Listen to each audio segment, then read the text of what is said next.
Heading लगाओ रे।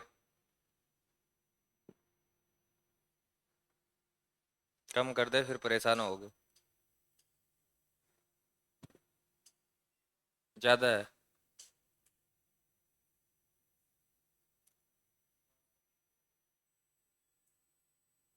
बड़े वाले को घुमा। हेलो। हेलो। ओके।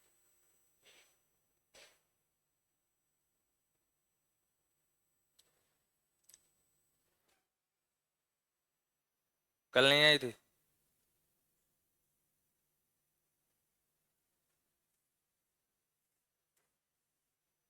दो पेज छोड़ दे।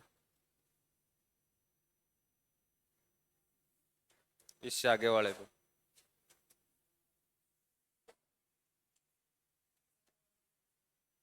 हेडिंग लगा दो रे। राज्य के नीति निर्देशक तत्व, directive principle of state policy.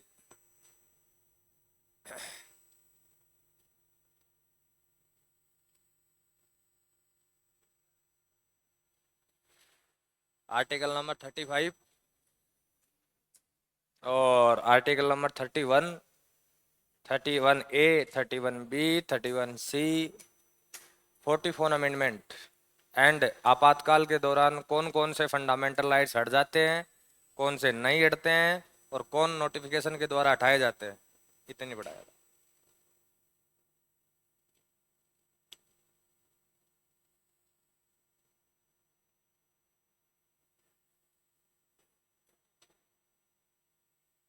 ये पहले कहाँ आए थे रे?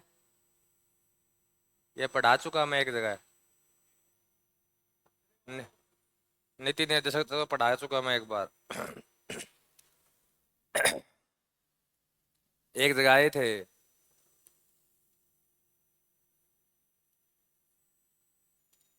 अपन ने कॉन्स्टिट्यूशन की विशेषताएं पढ़ी थी। 16-17 विशेषताएं पढ़ी थी।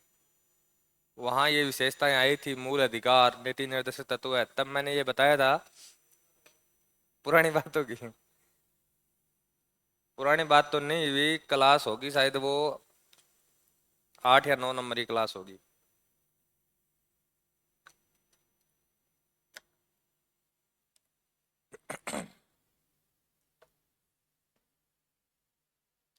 अरे बाकी पानी पीने जाते हैं, कोई कुआं खोदने जाते हैं।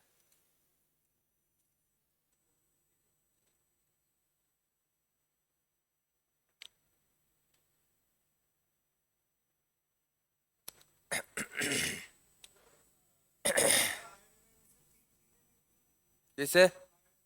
बताइए कौन कौन सी। हाँ।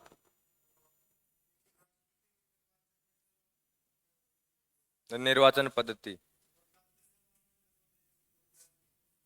12 सदस्यों का मनोनयन का तरीका।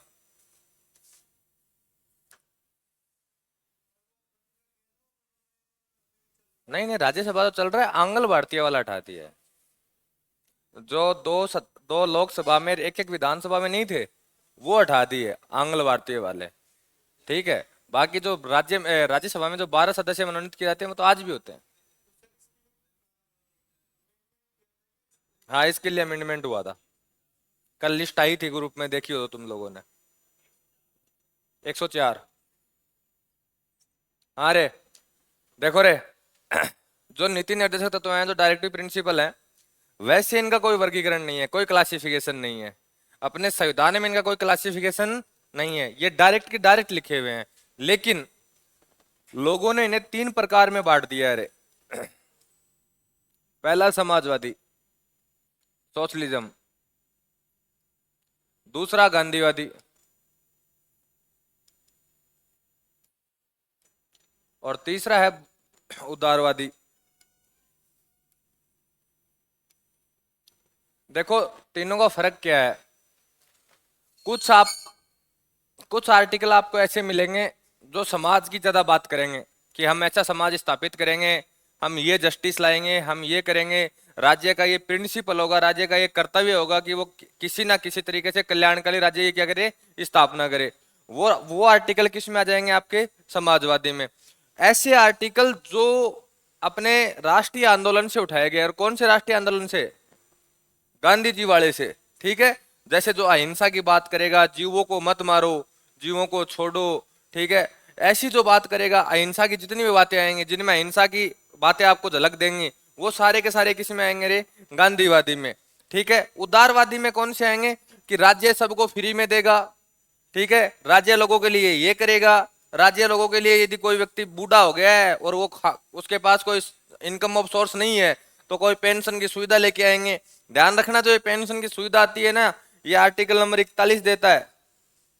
ये आर्टिकल नंबर 41 में ये बात लिखी हुई है कि बेकारी, बेकारी का अर्थ होता है इनएम्प्लॉयमेंट, जो लोग जो पढ़ाई करके बेकार हो चुके हैं, उनके पास कोई भी रोजगार नहीं है, उन्हें सरकार पेंशन देगी। तो वो रोजगारी भत्ता नहीं मिलता 4,000 रुपए 5,000 रुपए, वो पेंशन है उनकी। हाँ नहीं, 4,000 था अभी तो 4,000 था। वो बढ़ाते रहते हैं, कईयों के 4,500, कोई विकलांग होता है तो 6,000 तक भी मिलता है। इस साल तो अभी शायद बंद है अभी तो वो पॉलिसी, अभी तो किसी को नहीं मिल रहा है। क्यों नहीं आया? 2 महीने नहीं, बहुत टाइम आया था। अब वो तुम लोग क्या है, वो साइन करने नहीं गए होंगे, आजकल वो साइन वाला सिस्टम कर दिया था।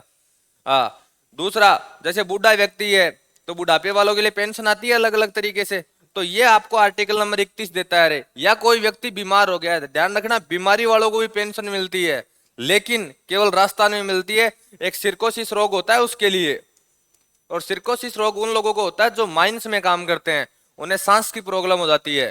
ठीक है, उन लोगों को सरकार अपने यहाँ पेंशन देती है, यदि वो मर गए तो अलग से पैसा ही मिलता है। तो देखो, आपके जो नीति निर्देशक तत्व हैं, ये वैसे कोई क्लासिफिकेशन नहीं है, इनको अपन 3 टाइप्स में पढ़े हैं। कई बार आ जाता है कि निम्न में से कौन सा आर्टिकल समाजवादी भावना दर्शाता है, या गांधीवादी भावना दर्शाता है, या उदारवादी दर्शाता है। तो पहले अपने को ये पता होना चाहिए कौन सी, तो समाजवादी। देखो, जिस आर्टिकल में आपको समाज की बात मिल जाए वो समाजवादी है सीधा, यही एक ही तरीका है इसको याद करने का। और ये जो पहले वाले आर्टिकल है ना, आर्टिकल नंबर 38 39, ठीक है, 40 को छोड़ दो, 41 42 43, 43 तक जितने भी आर्टिकल है ये सारे के सारे किस में आएंगे रे? समाजवादी में।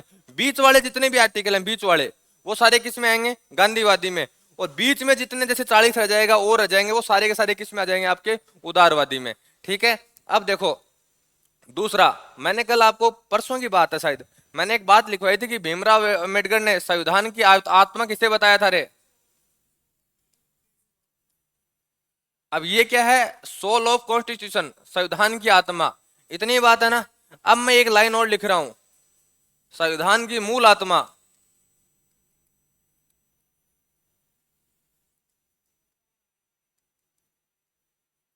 Basic basic of soul of the constitution, ठीक है, ये कहा था ग्रेवेन ऑस्टिन ने। किसको? डीपीएसपी को, नीति निर्देशक तत्व का एक व्यक्ति है ग्रेविनल ऑस्टिन। इस व्यक्ति ने यह कहा था कि जो डीपीएसपी हैं, ठीक है ना, देखो डीपीएसपी कैसे बोलते हैं, D P S and P, ये शॉर्ट फॉर्म है, आपको कई जगह लिखा हुआ मिल जाएगा, क्वेश्चनों में आता है कई बार डायरेक्ट कि निम्न में से कौन सा डीपीएसपी का आर्टिकल है या नहीं है। ठीक है, तो ध्यान रखना, इसको डीपीएसपी भी कहते हैं। तो ग्रेविनल ऑस्टिन ने इन्हें यह कहा था कि ये क्या है? संविधान की मूल आत्मा। देखो, 2 आत्माएं आ गई हैं संविधान की। पहली आत्मा आई थी ओनली आत्मा, ठीक है, वो कौन सा आर्टिकल है? 32। ठीक है, ये कौन सी आत्मा है? मूल आत्मा है। ये किसने कहा था? डीपीएसपी के लिए कहा गया था ग्रेविनल ऑस्टिन के द्वारा। ठीक है, तो देखो ये आपके आर्टिकल हो गए। अब आर्टिकल नंबर 35 तक आप पढ़ के आगे, यहां पढ़ेंगे अपन 36 से लेके 51 तक। ठीक है, जिसमें सबसे बड़ा आर्टिकल है आपका 39, बाकी तो सारे एक एक लाइन के हैं। ठीक है, पहली बात एक चीज याद रखना रे, कर्म नहीं टूटना चाहिए, कर्म वाइज याद होने चाहिए। जो यहां से क्वेश्चन आएगा वो कर्म, सबसे खतरनाक क्वेश्चन आता है कर्म का ही। आपको एक साइड आर्टिकल लिख के दे देगा, एक साइड उनके कथन लिख के दे देगा कि निम्न में से कौन सा आर्टिकल कौन से कथन की पुष्टि करता है या नहीं करता है। इस तरीके का क्वेश्चन आएगा। आगे जो आपके मूल कर्तव्य आएंगे, ठीक है, तो उनमें भी आपके जो 11 मूल कर्तव्य हैं वो आपको कर्म वाइज याद होने चाहिए। उनका कर्म टूटा, आपको ये मान लेना क्वेश्चन 100% गलत होगा। ठीक है, तो यहां से देखो आर्टिकल नंबर 36, आर्टिकल नंबर 36 तुलना करता है 12 से। अब आर्टिकल नंबर 12 क्या है?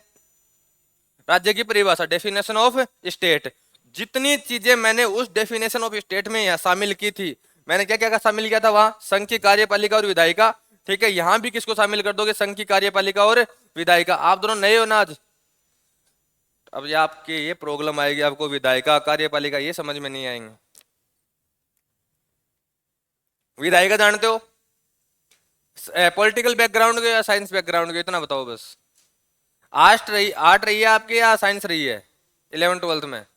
आर्ट्स रही है, पॉलिटिकल विषय था आपका, फिर कोई दिक्कत नहीं है, फिर आप इतना समझ लोगे।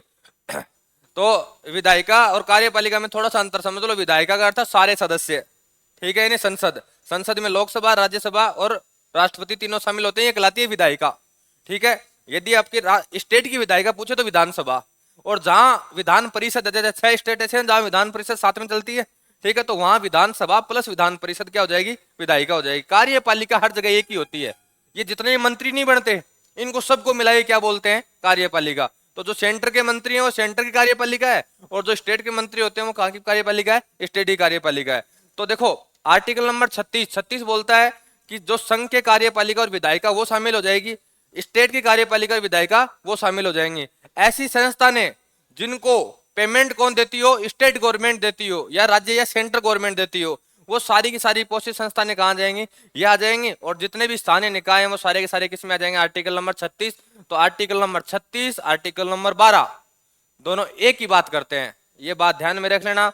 मैंने पहले भी एक बार कहा था, ये राज्य की परिभाषा एक बार दोबारा आएगी आपके लिए 151 में, ये 3 बार आएगी पूरे संविधान में। आर्टिकल नंबर 12, आर्टिकल नंबर 36 और आर्टिकल नंबर 151, तीनों एक ही बात बोलते हैं, तीनों में एक ही चीज लिखी है, डेफिनेशन ऑफ स्टेट, ठीक है। आर्टिकल नंबर 37 कहता है कि जो डीपीएसपी होते हैं, ठीक है, इनको आप इनफोर्सेबल नहीं कर सकते इन कोर्ट में। यानी यदि सरकार ने आपकी इनकी अवहेलना कर दी है, आप बेरोजगार बैठे हो, सरकार आपको भत्ता नहीं दे रही, पेंशन नहीं दे रही है, आप चैलेंज नहीं कर सकते, बोले सर पेंशन दिवाओ, पेंशन नहीं दे रहे हमें, ये चैलेंजेबल नहीं है, ये इनफोर्सेबल नहीं है। कोर्ट इनके लिए कुछ नहीं कर सकता। कोर्ट इतना कह सकता है कि आप सोचिए, विचार कीजिए, यदि कुछ हो सकता हो तो, आदेश जारी नहीं कर सकता। और आर्टिकल नंबर 38 कहता है कि राज्य एक ऐसे सोशल सिस्टम की स्थापना करेगा, एक ऐसी सामाजिक व्यवस्था बनाएगा जिसमें प्रत्येक व्यक्ति के लिए क्या हो, कौन से 3 न्याय, 3 जस्टिस, सामाजिक, आर्थिक और राजनीतिक, ठीक है, social, economical and political justice हो, तथा वहां किसी भी प्रकार से असमानताएं नहीं होनी चाहिए। असमानताएं कौन कौन सी, जैसे आय की असमानता, अपने सबसे खतरनाक समानता असमानता यदि अपने भारत में है तो वो आय की है, ठीक है, कि हर व्यक्ति की इनकम इतनी नहीं है कि वो हर व्यक्ति से तुलना कर पाए। आपको एक बात बताऊं, अपने यहाँ भ्रष्टाचार कारण ज्यादा होने का कारण, सबसे मेन कारण यही है, सबसे मेन कारण है ये, ठीक है। लेकिन जैसे आप यूरोप कंट्री में जाओगे तो यूरोप कंट्री में जो मान लो आईजी लगा हुआ है, आईजी से लेके जो कांस्टेबल है, दोनों की सैलरी एक है, दोनों के बच्चे एक ही स्कूल में पढ़ते हैं, क्योंकि दोनों का पेमेंट एक आता है, ठीक है। बस पावर का अलग खेल है, पावर का अलग खेल है। वहां इकोनॉमिकल समानताएं आ चुकी हैं, यहाँ इकोनॉमिकल असमानताएं बहुत बेहतरीन बनी हुई हैं। अपॉर्चुनिटी समानताएं मिलनी चाहिए, कि ऐसा नहीं होना चाहिए कि किसी व्यक्ति के लिए आप अलग अपॉर्चुनिटी क्रिएट कर रहे हो और किसी व्यक्ति के लिए अलग कर रहे हो। सरकार सुविधाएं देती है, आपको फैसिलिटीज देती है, जैसे सब्सिडी की दे रही है और कोई दे रही है, आपको पढ़ने की स्वतंत्रता दे रही है 6 से 14 वर्ष वाली। तो आप ऐसे नहीं कह सकते, क्या सरकार ऐसा कोई निर्देश नहीं जारी कर सकती कि फलानी कास्ट वालों के लिए तो ये फैसिलिटी है और दूसरों के लिए फैसिलिटी नहीं है। तो आपके आर्टिकल नंबर 36, 37 और 38, 39 को साथ पढ़ेंगे, 7 आर्टिकल है 39 में, ठीक है। तो यहां से लिखना चालू करो पहले।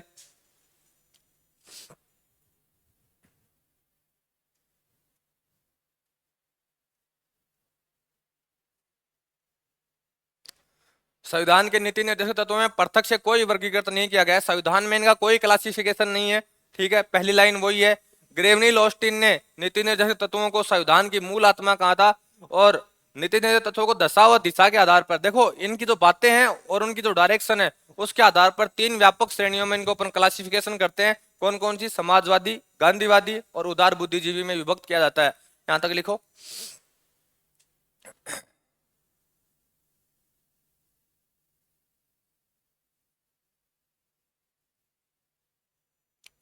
यहाँ एक शब्द जोड़ो रे, पृथक रूप से, लाइन सही नहीं बन रही है।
जीरो।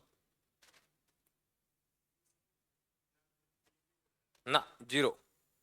भारतीय संविधान के अनुसार कोई, देखो मैं पहली लाइन तो यही तो लिख रहा हूं कि हैं? हाँ, क्वेश्चन बनता है, बनाने वाला बना सकता है, कोई बड़ा खेल नहीं है। और गलत होगा सबका होगा।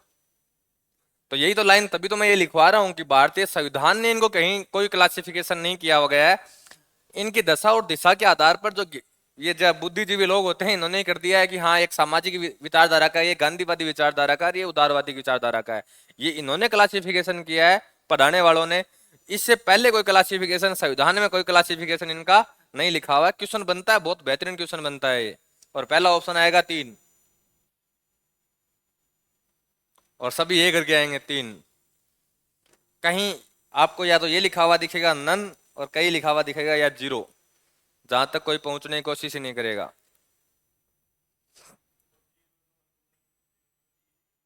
है? नहीं, जीरो या नन दोनों में नहीं आए तब कोई बात है, तब तो क्वेश्चन डिलीट होगा। तो नन माना जाएगा। हाँ, तो उत्तर तो 3 ही करेंगे, लेकिन आंसर तो नन ही होगा ना बाद में। हाँ रे, लिखा।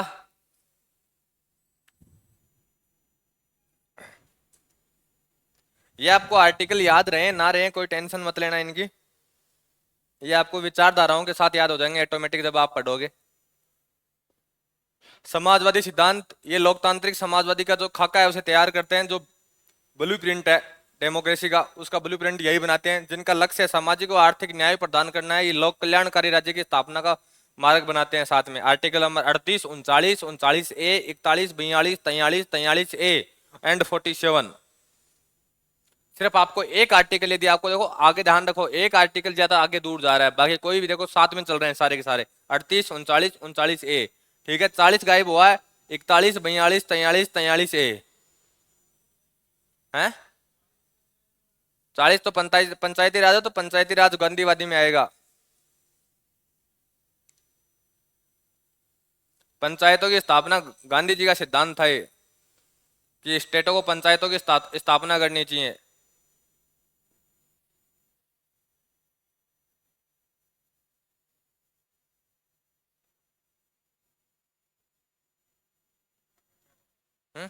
Blueprint, the draw the blueprint, democracy का ब्लूप्रिंट इन्हीं के द्वारा बनाया जाता है। मेनली जो बातें की जाती है ना सारी की सारी, वो इन्हीं से निकलती हैं। ये नेता नहीं बोलते हम ऐसा करेंगे हम वैसा करेंगे, ये मान लो कि यही इन्हीं आर्टिकल्स को ही बोल रहे हैं।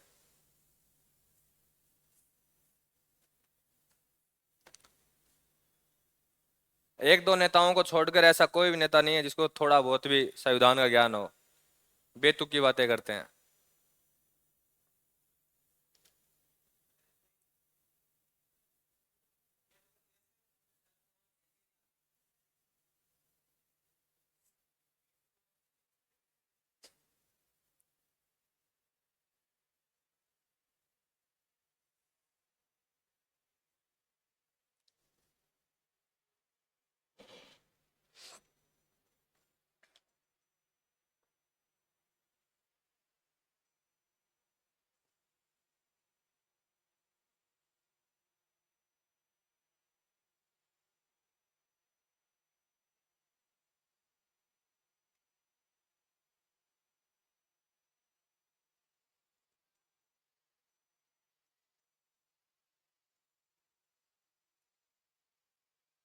ये डीपीएसपी हैं ऐसे कि जब इनको पढ़ते हैं ऐसा लगता है कि सारी चीजें अप्लाई हो जाएं तो बात ही कुछ अलग हो,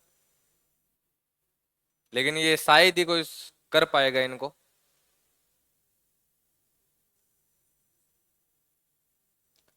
आज के दिन यदि कोई आदमी ये पूछे, आपको ध्यान रखना रे, कि तीन न्याय हैं, सामाजिक, सोशलिज्म, ठीक है, इकोनॉमिकल, आर्थिक एंड पॉलिटिकल, इन तीनों में से सर्वाधिक ऐसा कौन सा जस्टिस है जो सबसे पहले जरूरी है व्यक्ति को?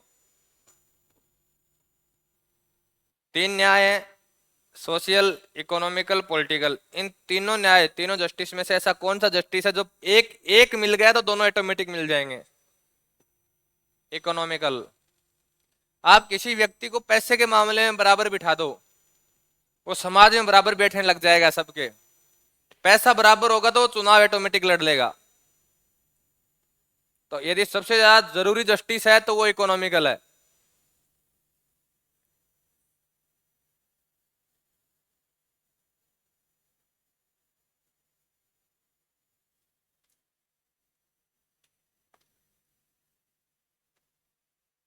हाँ हो गया रे।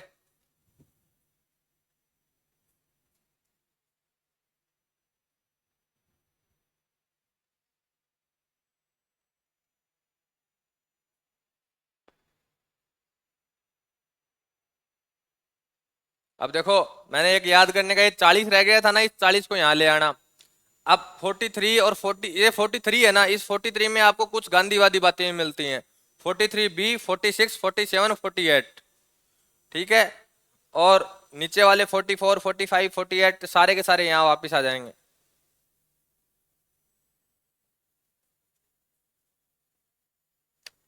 और एक तरीका और याद करने का बताऊं, जैसे देखो ए कौन कौन से आए, 39A आया, 43A आया, 43B आया, इसके अलावा 48A आया। अर्थात ये जो ABCD वाले जितने भी आर्टिकल है ना, ये किसी ना किसी संविधान अमेंडमेंट के द्वारा जुड़े हुए हैं, कॉन्स्टिट्यूशन अमेंडमेंट करके जोड़े गए हैं, ये पहले नहीं थे।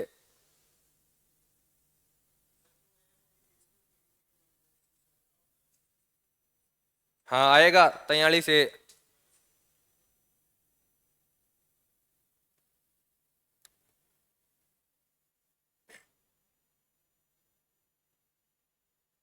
ये 6 से 14 वर्ष वाला ना, ये तीन तीन जगह है। 21 से 46 है 43 है ये।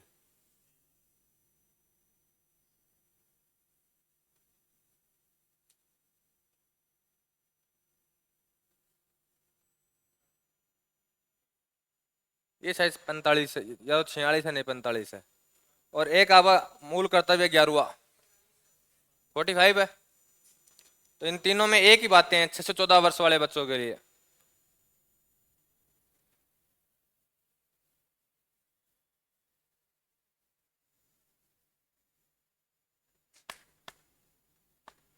लिख दिया रे।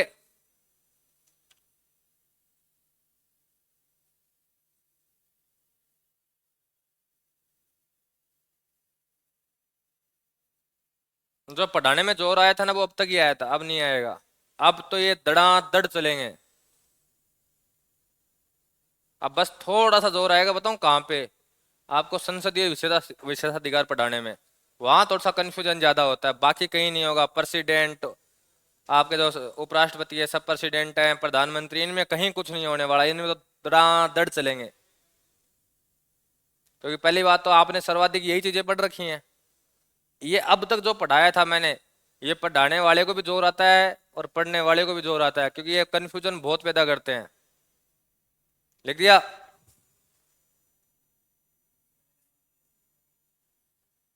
देखो रे, जो ऊपर वाली लाइन है ना, इसको 7 स्टार लगा लो।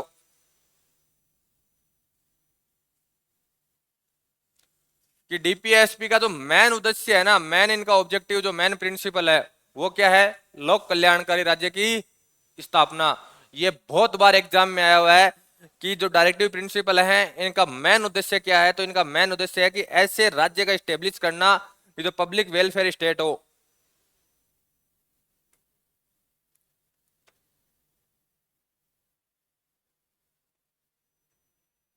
इनमें विधायी, कार्यकारी एंड प्रशासनिक मामलों में राज्य हेतु संवैधानिक निर्देश एंड सिफारिशें दोनों मिल जाती हैं डीपीएसपी में, कि राज्य को क्या करना चाहिए, विधायी तरीके से क्या करना चाहिए, कार्यकारी तरीके से क्या करना चाहिए, और प्रशासनिक जानता है उसको क्या कार्य करना चाहिए, कैसे वो अधिकारी होने चाहिए और नहीं होने चाहिए। देखो ये दोबारा ये आ गया, निर्देशक तत्व गैर न्यायोचित प्रकृति के होते हैं। इसको मैं बार बार दर्शाऊंगा रे, ये कथन और कारण में क्वेश्चन आता है कई बार कि मूल अधिकार इन्फोर्सेबल है कोर्ट में, लेकिन ये नॉट इन्फोर्सेबल है कोर्ट में, इनके आप किसी भी तरीके से इम्पोज नहीं कर सकते हो, कोर्ट में आप नहीं जा सकते हो, चैलेंज नहीं कर सकते हो, सरकार चाहे आपको ये दे या ना दे। दोनों को ध्यान रखना, तीन आपको अधिकार मिले हुए हैं, फंडामेंटल राइट्स, डीपीएसपी एंड मूल कर्तव्य, ठीक है। इनमें सब में एक ही बात है कि केवल फंडामेंटल राइट्स ही ऐसे हैं जिनका यदि वायलेशन हुआ तो आप कहां जा सकते हो, कोर्ट में जा सकते हो। इसके अलावा डीपीएसपी एंड मूल कर्तव्य, ठीक है, वहां आप किसी भी तरीके से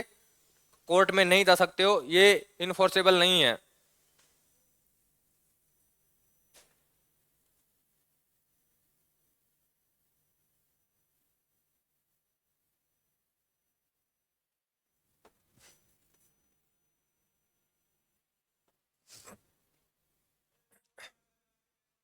हैं? हाँ, मतलब ऐसा है कि सब लोग खुश रहें, सबको बराबर अपॉर्चुनिटी मिले, सबके लिए बराबर आय हो जाए, महिलाओं के लिए विशेष अधिकार हो, ऐसा। तो ऐसा अपन सपने में सोच सकते हैं, सरकार नहीं कर सकती ऐसा। क्योंकि होता क्या है, देखो सरकार कितना भी कर दे, जनता की डिमांड पूरी होती नहीं।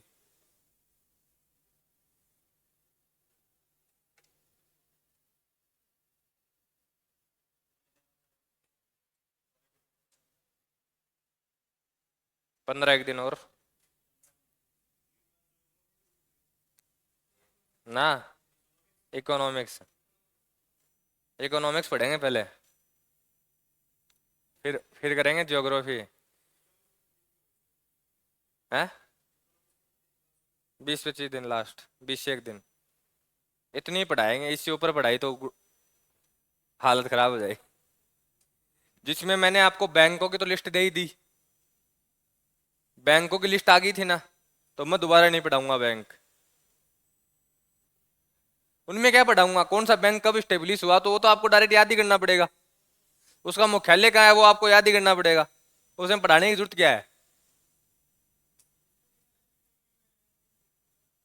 तो वो सारे के सारे मैंने आपको स्टैटिक जीके में भेज रखे हैं। हैं? क्यों? तो वो तो सबकी अलग अलग हेडिंग लग के आई है, ऐसे थोड़ी है कि वैसे ही लग के आ गए हैं। एक दिन मैं यहाँ खोल दूंगा, है एक दिन यहाँ आपको बता दूंगा कैसे क्या करना है। हाँ रे, आर्टिकल नंबर 36, 37 और 38 लिखो।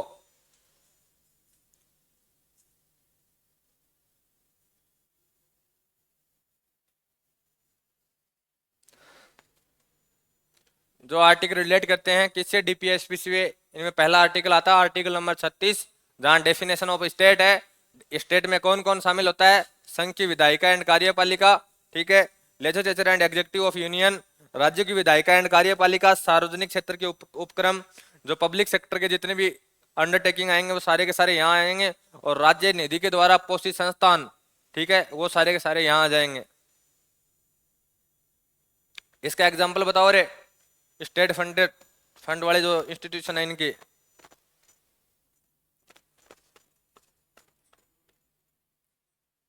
इसरो, स्कूल है ना,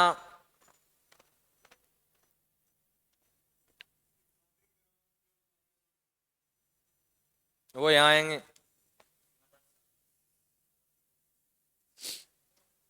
जैसे गवर्नमेंट स्कूल्स, एलआईसी, ओएनजीसी, ये राज्य के द्वारा क्या करते हैं, फंड प्राप्त करते हैं, तो सारे के सारे वहां चले जाएंगे। सार्वजनिक क्षेत्र के उपक्रम जो पब्लिक पब्लिक के लिए डायरेक्ट खुले रहते हैं, वो सारे के सारे कहाँ जाएंगे रे, यहाँ आ जाएंगे। जैसे पंचायती राज, ग्राम पंचायत होती है, वो एक व्यक्ति की जो उस ग्राम में जितने व्यक्ति होते हैं उनके लिए, सबके लिए क्या होती है रे, ओपन रहती है, तो वो संस्थानें यहाँ आ जाएंगी सारी की सारी। स्थानीय बॉडी जितनी भी नहीं है, ठीक है, वो सारी की सारी किस में आएंगे रे, सार्वजनिक वाले में।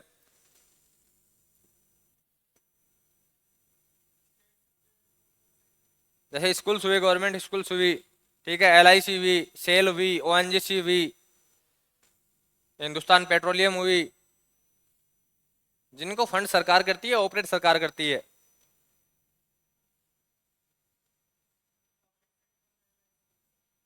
हाँ, LIC अभी भी क्या नाम है आपकी, वही है, गवर्नमेंट बॉडी है। उसका सिर्फ IPO आया है। IPO आने का अर्थ ये नहीं होता कि वो प्राइवेट हो गई है ना, वो आज भी हिस्सा सरकार का ही है। बस सरकार ने IPO के माध्यम से पैसा उठाया है और कुछ नहीं किया।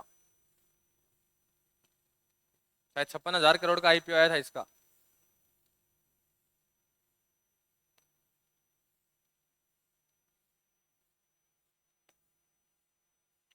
IPO क्या होता है रे?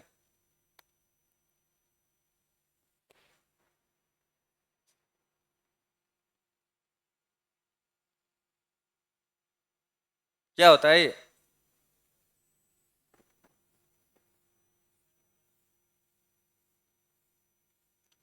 ब्रांड वैल्यू और बॉन्ड वैल्यू दोनों अलग अलग होती हैं। पहले तो इसका फुल फॉर्म बताओ। Initial public offer. ठीक है, ये तो इसकी फुल फॉर्म हो गई है। IPO होता है कि कुछ टर्म्स एंड कंडीशन रखी जाती हैं, किसके द्वारा? दो संस्थानें हैं, पहली सेबी और दूसरी NSE और तीसरी BSE, national stock exchange and Bombay stock exchange. ठीक है, national stock exchange and Bombay stock exchange और सेबी। ठीक है, ये तीन संस्थाएं हैं। सेबी पूरे शेयर मार्केट को कंट्रोल करती है, NSE एंड BSE को कंट्रोल करने का कार्य है। सेबी के पास फाइल आएगी, उसमें कुछ टर्म्स एंड कंडीशन बना रखे हैं कंपनी के लिए कि आपके पास ये होना चाहिए, आपके पास ये होना चाहिए। ठीक है, फिर सेबी अप्रूवल देती है IPO को, फिर IPO मार्केट में लाया जाता है, जिसके लिए दो संस्थानें होनी चाहिए। कैसी? कि यदि IPO फुलफिल नहीं हुआ, यदि पब्लिक सेक्टर में आके IPO फुलफिल नहीं हुआ, पब्लिक सेक्टर का अर्थ होता है कि जनता IPO खरीदती है, ठीक है, और फुलफिल नहीं हुआ, तो जो बैंक गारंटर बना है सेबी के पास, वो बैंक देगा पैसा पूरा का पूरा। ठीक है, तो किसी भी कंपनी को यदि लोन, देखो लोन लेने के दो तरीके होते हैं रे। एक लोन आप बैंक से ले लो, आपको विथ इंटरेस्ट वापस लौटाना पड़ेगा। आप IPO से पैसा उठा लो, आप कंपनी बंद कर दो, आपको पैसा वापस नहीं लौटाना पड़ेगा। जैसे पेटीएम ने अभी 16,000 करोड़ रुपए उठाए थे, ठीक है, अपनी वैल्यू का दिखावा करके। वैल्यू नहीं थी पेटीएम की इतनी, लेकिन वैल्यू का दिखावा करके उसने 16,000 करोड़ उठाए। और आज के दिन वो 16,000 करोड़ जो उठाए गए थे, ठीक है, वो शायद 2,000 के शेयर के पर शेयर के हिसाब से उठाए गए थे। आज शेयर की वैल्यू है 400 रुपए। जोमेटो ने उठाए थे शायद 88 रुपए के आसपास उठाए थे, आज जोमेटो की वैल्यू है 200 के आसपास। ठीक है, तो वो डिपेंड करता है कि वो कंपनी कैसी है, कैसी नहीं है। तो ध्यान रखना, IPO की फुल फॉर्म आ सकती है आपको, या ये बोल सकते हैं कि IPO किस से रिलेट करता है।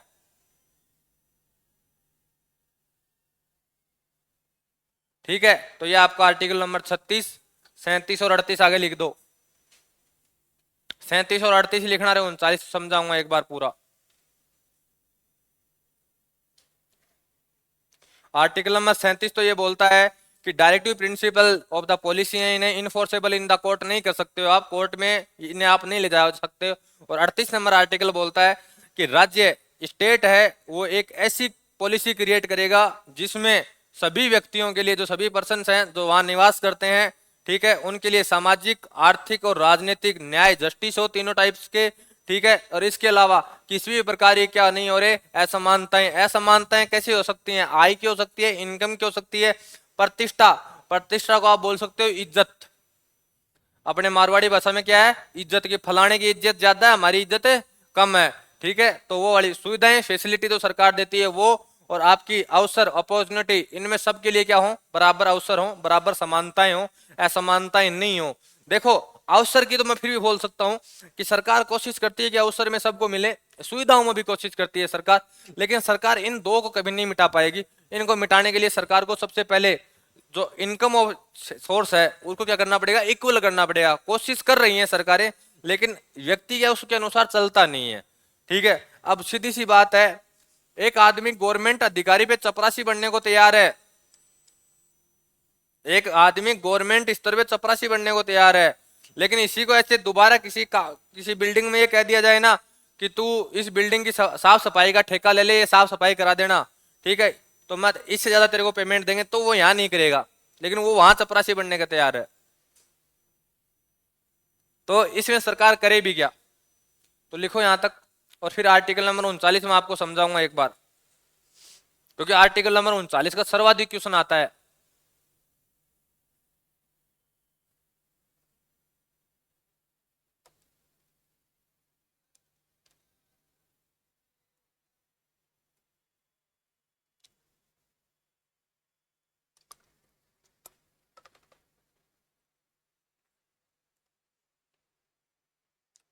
तुम दोनों लिख नहीं रहे पीछे वाले, क्यों?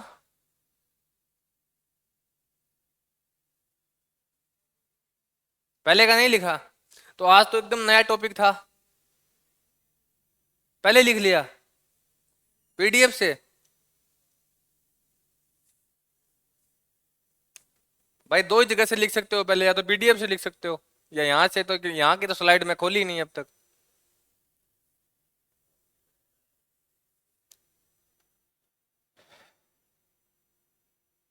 नोट्स वोर्स लिख लिया करो, ये सोचो कि यार क्या करेंगे लिख के, क्या पता तुम्हारे में कब शुद्ध बुद्धि आ जाएगी यार आज से पढ़ेंगे, और पता चला नोट्स ही नहीं है, पढ़ोगे क्या? क्या आदमी में रात को कभी आत्माएं आती हैं यार, मैं क्या कर रहा हूँ, मैं क्या कर रहा हूँ, मैंने घर वालों को ये कर दिया यार वो कर दिया, फिर वो क्या अचानक बैठता है किताब लेके जो यूं पन्ने पलटता है, नोट्स नहीं मिले, बोले यार पढ़ूं क्या? तो अपने नोट्स वोट्स लिख लिया करो। आती हैं क्या ऐसी आत्माएं शरीर में? कभी कभी आती होंगी। ऐसी आत्माएं दो टाइम पे पक्की आती हैं, मैं बताऊं। एक तो कोई आपका पड़ोसी या और कोई लग जाए और घर वाले क्लास लगाते हैं, ठीक है, या कोई छोड़ के चला जाए, बोले यार इसको करके दिखाना है, वो करके दिखाने वाला सिस्टम 7 दिन तो चलता है, 8वें दिन बोले यार दूसरा ढूंढ।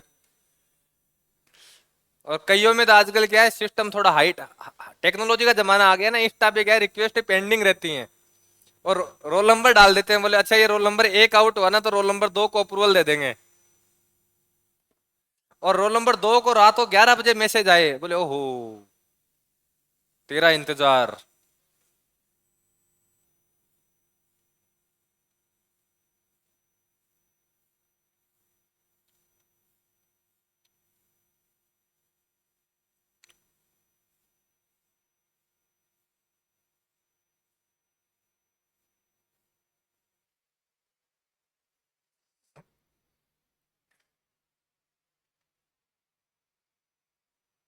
अरे एक बार 38 तक लिख देना, 39 को समझेंगे।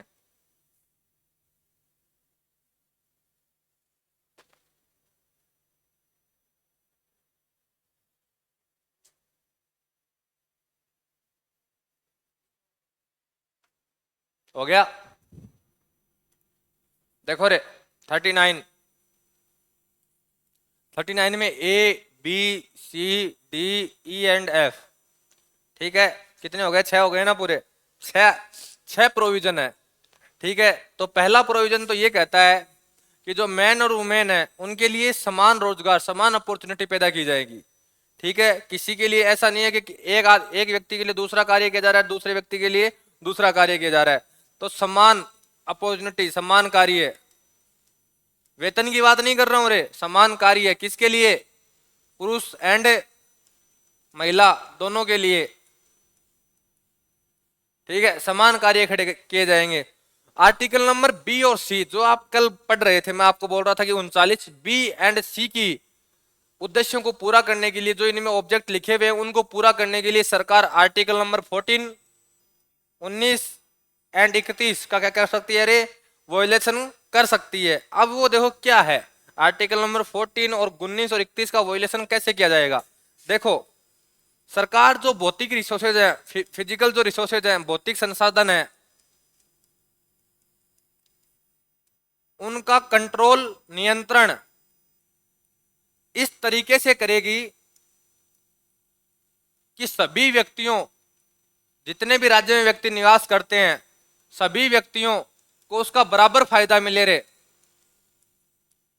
जितने भी फिजिकल रिसोर्सेज हैं, जितने भी इसके अंतर्गत, स्टेट के अंतर्गत आते हैं, उनको सरकार इस तरीके से कंट्रोल करेगी, नियंत्रण करेगी कि जिससे सभी व्यक्तियों को बराबर फायदा मिले उसका। ऐसा नहीं है कि एक समुदाय को, जो एक कम्युनिटी है उसको तो ज्यादा फायदा मिल रहा है, दूसरी कम्युनिटी को फायदा मिल ही नहीं रहा है। तो सरकार ऐसे भौतिक संसाधन, अब बताऊं क्या होता क्या है। जैसे मान लो कोई माइंस है, ठीक है, जिसकी सरकार ने क्या निकाली थी, लॉटरी निकाली थी, वो माइंस किसी को मिल गई है, ठीक है, इसका फायदा किसी एक विशेष समुदाय को हो रहा है, तो सरकार इस माइंस का दोबारा रीटेक कर सकती है। ये कौन से खनन हो गया, 31 का, संपत्ति का, क्योंकि ये इसकी संपत्ति बन गई थी कुछ समय के लिए, समझ रहे हो आप। तो और दूसरी बात, सरकार ने अपने ही कानून को ओवरलैप कर दिया। भाई पहले कानून क्या था, माइंस दे दी सरकार को, बाद में पता चला भी यार गलत दे दी है, तो ये तो रिटेंडर करनी पड़ेगी आपको वापस। और रिटेंडर करने के लिए पुराने वाले लोगों को क्या करना पड़ेगा, तोड़ना पड़ेगा। जैसे मान लो उसमें लीज का वर्ष लिखा हुआ 100 वर्ष, माइंस छुड़ती है तो कम से कम 50-60 साल ऐसे छुड़ती हैं, ठीक है। तो उसके ऊपर मान लो लीज वर्ष लिखा हुआ 100 वर्ष, ठीक है। अब उस लीज वर्ष को कम करना है, कम करोगे तभी तो इसको टेक ओवर वापस लोगे आप, तो उसके लिए क्या करना पड़ेगा, लॉ में बदलाव करना पड़ेगा। और लॉ में बदलाव होगा तो आर्टिकल नंबर 14 में क्या हो जाएगा, विरोध हो जाएगा, ठीक है। और 19 आपको क्या बोलता है कि आप अपने विज्ञापन कर सकते हो या और कुछ कर सकते हो, उसका भी क्या हो जाएगा, यहाँ वोलेशन हो जाएगा। दूसरा, राज्य धन एंड उत्पादन। अब धन कौन सा, आपके घर वाला धन नहीं, जो राज्य का धन है, जो राज्य की वेल्थ है, जो उसको टैक्स के द्वारा इनकम मिलती है, उस टैक्स और जो प्रोडक्शन मिलता है राज्य को, उसका इस तरीके से नियंत्रण करेगा कि उसका एक जगह सेकेंद्रण ना हो जाए, कंस्ट्रक्शन वापिस ना हो जाए, सेंट्रलाइज ना हो जाए। वो सेंट्रलाइज का अर्थ हुआ कि जैसे मान लो अपने राजस्थान में जितना भी बाजरा हुआ, वो किसी एक कंपनी ने पूरा का पूरा बाजरा खरीद लिया रे, ठीक है। अब इस कंपनी के पास पूरा बाजरा है राजस्थान का, ठीक है।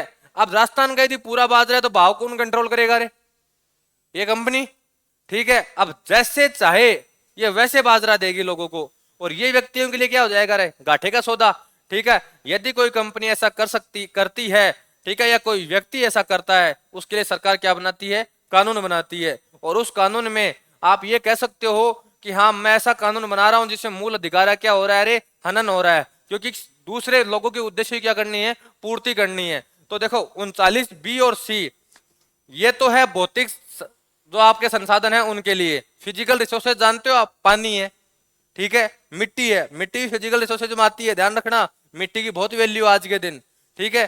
तो ऐसी जो रिसोर्सेज जो आपको नेचर के द्वारा मिलते हैं, वो सारे के सारे कौन से होते हैं, फिजिकल होते हैं। और जिनका आप उत्पादन करते हो या टैक्स के द्वारा जो राज्य को फंड मिलते हैं, इनको सेंट्रलाइज ना कर दे कोई व्यक्ति, ठीक है। जैसे मैं बताऊं, आपके नींबू के भाव अचानक बढ़ जाते हैं मार्केट में आते ही, ध्यान रखना, नींबू के भाव, किसी भी चीज का यदि भाव अचानक बढ़ रहा है ना, तो ध्यान रखना उसका कहीं ना कहीं सेंट्रलाइज हो गया है, वो कहीं ना कहीं वो हो गया, ठीक है। उसके लिए सरकार क्या करती है, जैसे भी प्याज के भाव बढ़ रहे हैं, ठीक है, प्याज के भाव बढ़ रहे हैं ना, तो सरकार ने भी बाहर से प्याज खरीद लिया है पहले ही, कि जो ही प्याज का भाव बढ़ा, मैं मार्केट में सप्लाई क्या कर दूंगे रे, ज्यादा कर दूंगे। आपको याद हो तो मैं 2-3 दिन पहले आपको क्लास में समझा रहा था सप्लाई और डिमांड का खेल।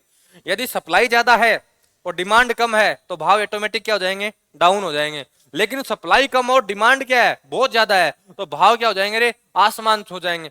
फिर वो थोक के हिसाब से बिकते हैं कि भाई 400 रुपए में लेना है तो ले, नहीं मत रहने दे, ठीक है। तो वो सिस्टम यहाँ हो जाएगा। और यदि ऐसे ही पता चला कि यार नींबू की 100 बोरियां पहले पड़ी हैं, मैंने यदि आज ये नींबू नहीं बेचा तो क्या हो जाएगा, खराब हो जाएगा, तो वो 10 रुपए में बेचने को क्या हो जाता है, उसको तैयार हो जाता है। तो इन दोनों उद्देश्यों की पूर्ति करने के लिए सरकार 14, 19 और 31 का क्या कर सकती है रे, हनन कर सकती है, क्योंकि ये व्यक्तियों के उद्देश्य हैं। यदि इनकी पूर्ति नहीं की गई, जैसे मान लो सी को खा गया कोई व्यक्ति, तो कुछ लोग भूखे मरेंगे। यदि बी का रिसोर्सेज, यदि फिजिकल रिसोर्सेज हैं सबको नहीं मिले, पानी की मात्रा सबको इक्वल नहीं मिली, जैसे अभी हरियाणा और दिल्ली और पंजाब में जो थोड़ी बहुत तानातानी चल रही है, वो पानी के लिए हड़ताल बैठते हैं, हरियाणा वाले दे नहीं रहे हैं, ठीक है। अब वो क्या है, क्या मैटर नहीं है, वो अपने इतना इसके ऊपर दावा नहीं कर सकते, क्या पता हरियाणा दे रहा हो, भाई हरियाणा के हिसाब से जितना पानी दिल्ली को देना था उतना दे रहा हो, ठीक है, क्या पता वो ज्यादा खर्च कर रहे हो, तो वो तो बाद के मुद्दे हैं। लेकिन आज के दिन दिल्ली के लिए समस्या बनी हुई है ना। बेंगलोर दे लो आप, इससे सबसे बड़ा एग्जाम्पल बेंगलोर। बेंगलोर में फिलहाल भूमिगत पानी जीरो है, ठीक है, इतना पानी नहीं है, 1-2% का दावा छोड़ दो आप, इसके अलावा भूमिगत पानी वहां जीरो है आज के दिन। अर्थात वहां की जो नगर पालिकाएं, जो नगर निगम थे ना, जो स्टेट था, उसने बेंगलोर के पानी को ऐसा इस तरीके से कंट्रोल नहीं किया।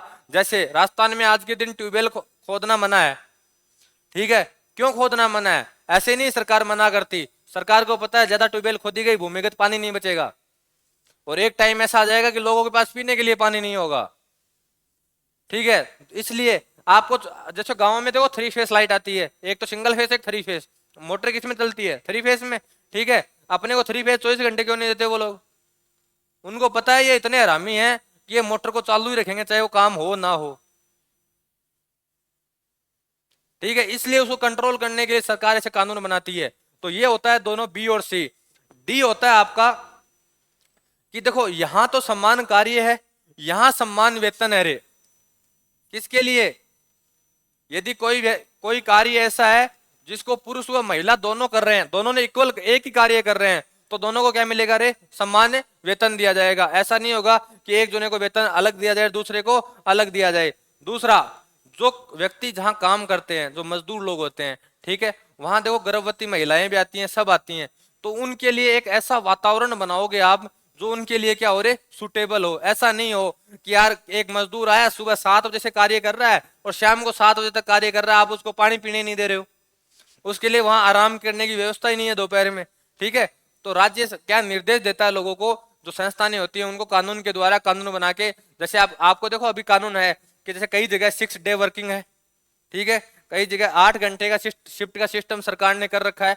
तो ये ऐसे ही नहीं कर रखे हैं, क्योंकि सरकार को पता है कि जो काम करवाने वाले होते हैं ना, जैसे मान लो अपने को ही ले लो, चाहे अपने घर पे कोई मजदूर आ गया, अपन सोचते हैं इसको निचो के छोड़ दो आज, ये कल नहीं आना चाहिए दोबारा, अपना सीधा कॉन्सेप्ट होता है ये, ठीक है। तो अपन कितने हरामी है, उससे बड़ा हरामी वो होता है जो और जो बड़ी संस्थाएं चलाते हैं।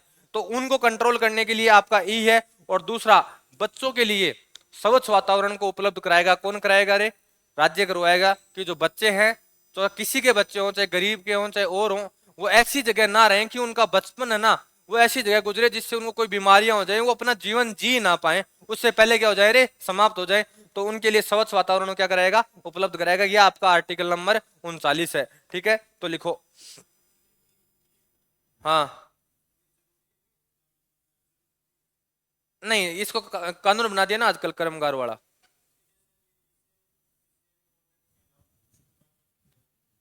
हाँ हाँ हाँ हाँ, तो वो इनके ऊपर अधिकार जारी नहीं है ना, सबके ऊपर समान कार्य के लिए समान वेतन, इसके ऊपर कानून नहीं है अभी।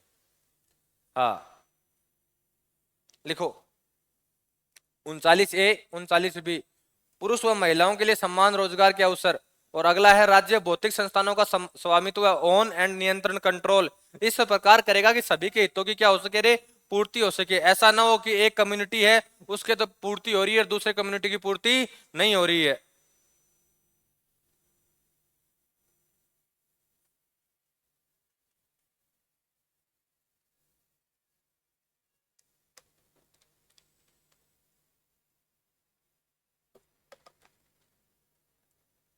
लिख दिया तुम लोगों ने पहले ही है? वो तो अब लिख देते हैं।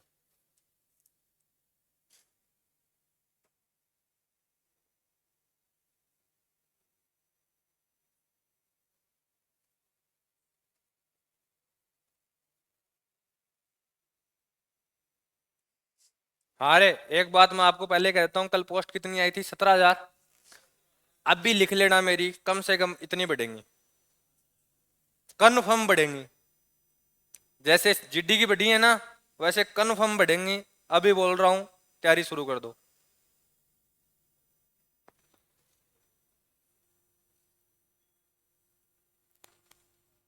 लिख दिया?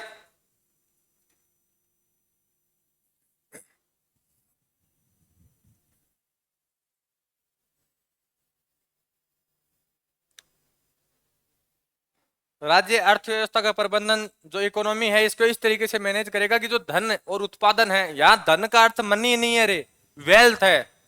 धन का अर्थ यहाँ क्या है, वेल्थ है। वेल्थ और मनी में थोड़ा सा फर्क है, ये ध्यान रखना। मनी में सिर्फ जो ट्रांजेक्शन, जो पैसा होता है ना, वो ही काम आता है। वेल्थ में है ना, पैसा प्लस रिसोर्सेज, दोनों चीज साथ चलती हैं। ठीक है, तो ये चीज ध्यान रखना। वेल्थ और मनी में थोड़ा सा डिफरेंस है। धन व उत्पादन के साधनों का क्या करेगा, अहितकारी संकेंद्रण ना हो। ठीक है, उनका उनका ध्यान रखेगा। पुरुष और महिलाओं को सम्मान, ये सम्मान नहीं है रे ये। फिर तो यहां भी गलत होगा, यहां भी गलत है। सेम, कार्य के लिए सम्मान, वेतन, कर्मकारों, महिलाओं और बच्चों को बाध्य बाध्य होकर कोई कार्य ना करना पड़े, और उनकी उम्र और जो सामर्थ्य है उनका क्या करे, ध्यान रखा जाए। देखो कई बार क्या नहीं होता कि बच्चे को, कई देखो यहाँ तो शायद मैंने नहीं देखा, लेकिन मेट्रो सिटियों में बहुत होता है कि वहां किसी बच्चे को किसी भी कार्य में लगा देते हैं। ठीक है, यदि वो कार्य करने आ रहा है तो इस चीज का ध्यान रखा जाएगा। और दूसरा, बच्चों के स्वास्थ्य स्वच्छ वातावरण उपलब्ध कराना। और 39A, सम्मान, न्याय और निःशुल्क विधिक सहायता। देखो कई व्यक्तियों के पास पैसा, देखो कोई नहीं, आगे पीछे कोई क्राइम हो गया है उससे, ठीक है, या क्राइम नहीं हुआ, सस्पेक्ट है अगला, ठीक है, तो उसको बचाना तो है ही। तो उसके लिए क्या करता है राज्य, निःशुल्क वकील करके देगा। उसका पर पेमेंट कौन देगा रे, वकील देगा। आप फिल्मों में देखते हो ना कि आप अपना वकील रखना चाहते हो, आपके यदि पैसा नहीं है तो राज्य आपका वकील रखेगा। तो ध्यान रखना, सरकार आपको वकील रखने की अनुमति देती है, उसका पेमेंट राज्य सरकार देती है खुद।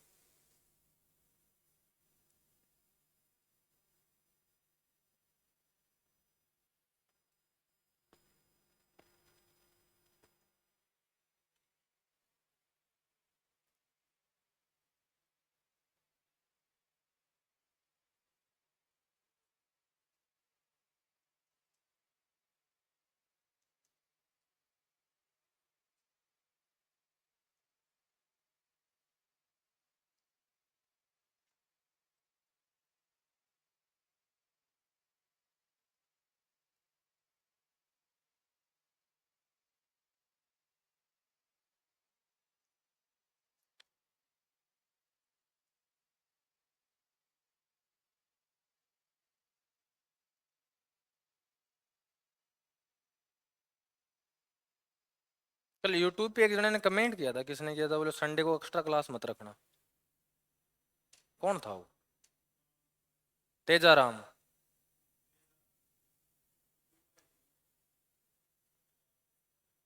राजा राम का भाई है।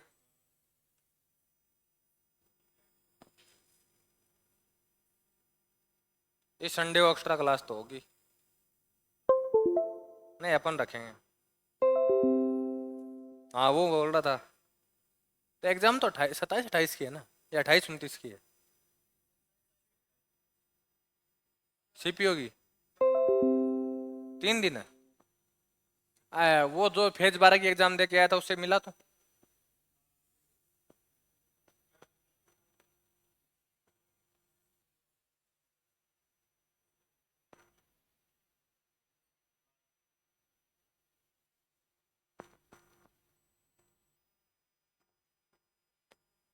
चार आर्टिकल और लिख लेना, जल्दी लिखो रे इनको।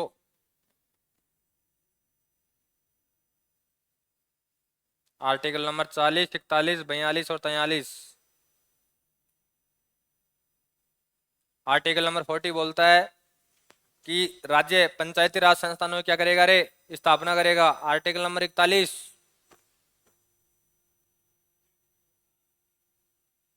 हम्म, कौन सी पेंशन? हाँ, पेंशन। और 42, जो तू बोल रहा है वो 42 में है। लिखो रे, जल्दी लिखो पीछे वाले।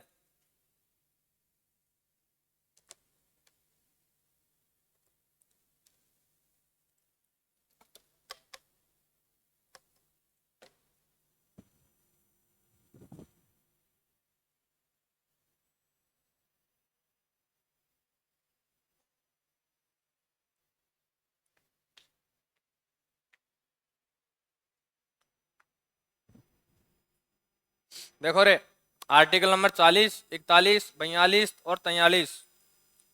40 आर्टिकल कहता है कि राज्य किसकी स्थापना करेगा रे, पंचायती राज की।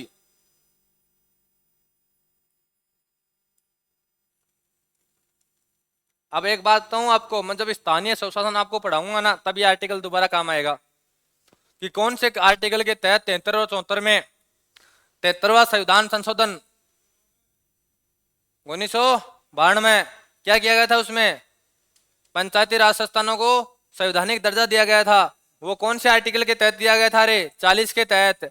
आर्टिकल नंबर 41 ये कहता है कि कुछ दशाएं ऐसी होती हैं लाइफ में, ठीक है, जैसे बेकारी।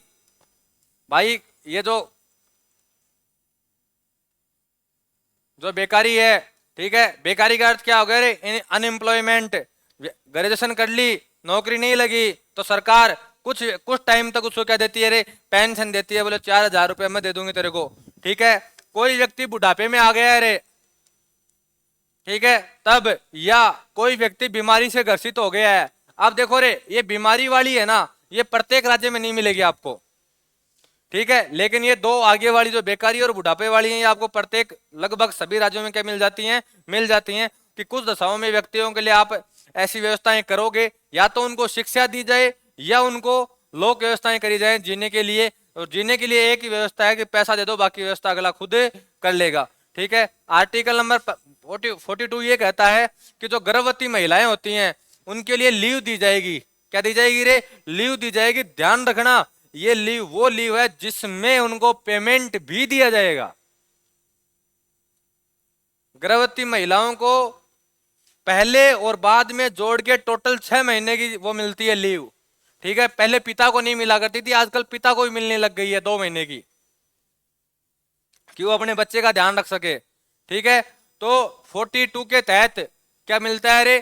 कि जो गर्भवती महिलाएं होती हैं उन्हें माइनॉरिटी लीव दी जाएंगी, ठीक है। वो देखो, ये ध्यान रखना, 6 महीने वाली जो अवधि है ना, ये कई जगह 6 महीने और कई जगह ज्यादा है, कई जगह और भी कम है, तो ये डिपेंड करता है स्टेट के ऊपर, ठीक है। दूसरा, पिता के लिए माइनॉरिटी लीव तो यहाँ तो मिलने लग गई है राजस्थान में, तो और कहीं मिलती है कि नहीं मिलती है मेरे को नॉलेज में नहीं है।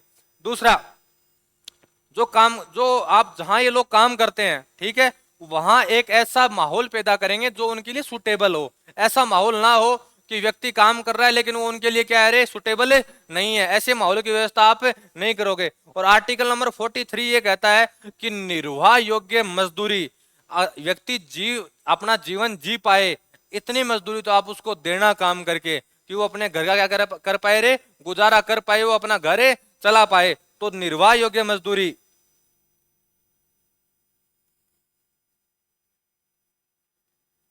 कि अपना जीवन यापन करने के लिए, अपनी लाइफ की प्रोसेस को चलाने के लिए उसे जितना पेमेंट चाहिए उतना तो मिले उसको काम करके।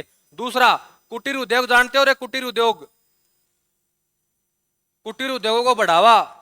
इसके अलावा उसके जो जो व्यक्ति नहीं होता उसके जीवन का स्तर एक सुस्टेबल होना चाहिए, शिष्टाचार का जीवन होना चाहिए। ऐसा ना हो, देखो एक दिन आपको याद हो तो आर्टिकल नंबर 21 में मैंने एक परिभाषा दी थी आपको, प्राण दैविक स्वतंत्रता जीने का अधिकार। उसमें सुप्रीम कोर्ट ने डिफाइन किया था कि जीते तो पशु भी हैं, लेकिन व्यक्ति को जीने के लिए एक उसका स्तर होना चाहिए। ऐसा नहीं है कि वो व्यक्ति जी रहा है, जीना नहीं है।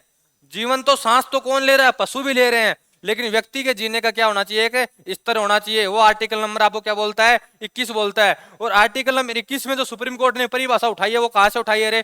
43 से, क्योंकि 43 में लिखा हुआ है कि व्यक्ति का जीवन है ना वो शिष्टापूर्ण होना चाहिए। ऐसा ना हो कि व्यक्ति कहीं भी तो पड़ा है, कहीं भी उसके पास घर बार नहीं है। इसी कारण सरकार बार बार योजनाएं लाती है, कभी प्रधानमंत्री ग्रामो योजना लाती है, कभी मुख्यमंत्री की योजनाएं आती हैं, कभी और कोई योजनाएं आती हैं, जिससे सभी लोगों को समाज में बराबर बिठाया जा सके, ठीक है। तो ये आपके आर्टिकल नंबर 43 तक हो गए हैं, बाकी कल करेंगे। तो ये लिख दो एक बार जल्दी से, एक एक लाइन है, ज्यादा नहीं है।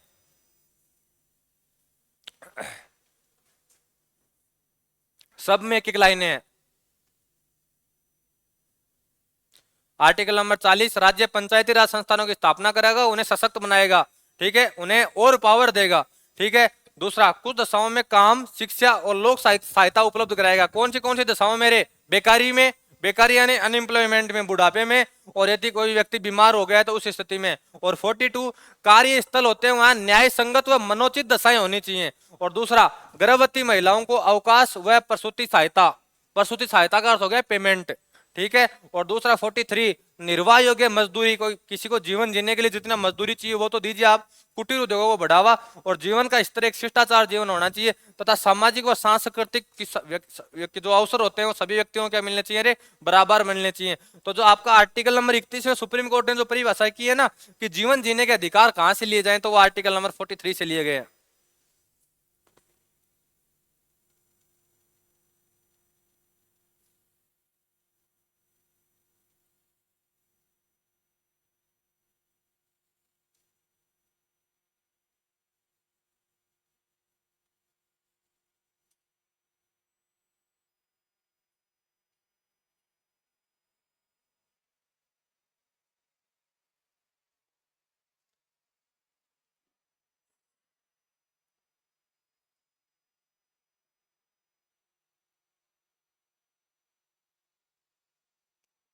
यदि आपको पता हो तो आप ड्यूटी ज्वाइन करने के बाद में यदि आप दोबारा पढ़ना चाहते हैं, गवर्नमेंट एम्प्लॉय बन गए, आप चाहते हैं कि यार मैं पढ़ूं दोबारा कोई दूसरी पोस्ट के लिए, तो ड्यूटी ज्वाइन करने के 1 महीने बाद में आप एजुकेशन लीव पे जा सकते हैं।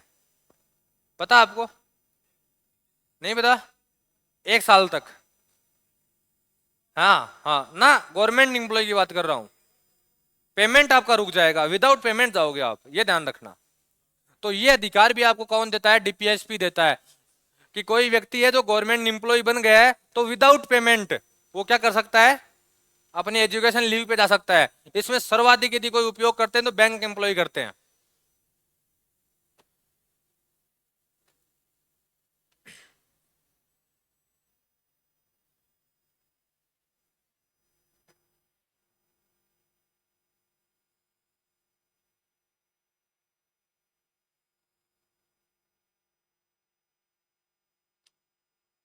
दो क्लास में ये जो आपके डीपीएसपी एंड मूल कर्तव्य सारे पूरे हो जाएंगे। अब मैं आपको एक बात बता देता हूं, आपका पॉलिटिकल का एक वो हिस्सा कंप्लीट हो गया है जहां सर्वाधिक बातें ऐसी हैं जो या तो अपने जीवन से रिलेटेड हैं या सारी की सारी राइट्स हैं।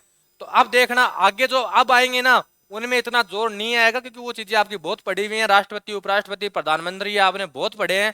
ठीक है, तो ना तो इनको समझाने में जोर आएगा और ये चलेंगे। देखो एक बात और बता दो रे, प्रधानमंत्रियों की और राष्ट्रपतियों की लिस्ट मैंने एक दिन डाल दी थी, तो मैं प्रधानमंत्री और राष्ट्रपतियों की लिस्ट यहां नहीं करवाऊंगा, वो मैं आपको चैनल में डाल चुका हूं, तो वो वहीं से करोगे आप।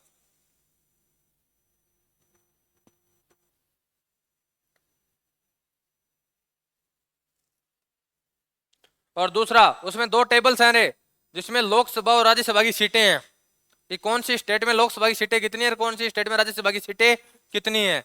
कल तुम लोग जिसमें 0 है, 1 है, 2 है और 3 है वो याद करके आओगे। ऐसे स्टेट्स जिनमें लोकसभा और राज्यसभा की सीटें 0, 1, 2 और 3 है, ये याद करनी है, बाकी ऊपर वाली नहीं करनी है। एक बार इतनी याद करके आना। हाँ मैंने डाल रखी है, पीडीएफ डाल रखी है, पिन कर रखी है ऊपर।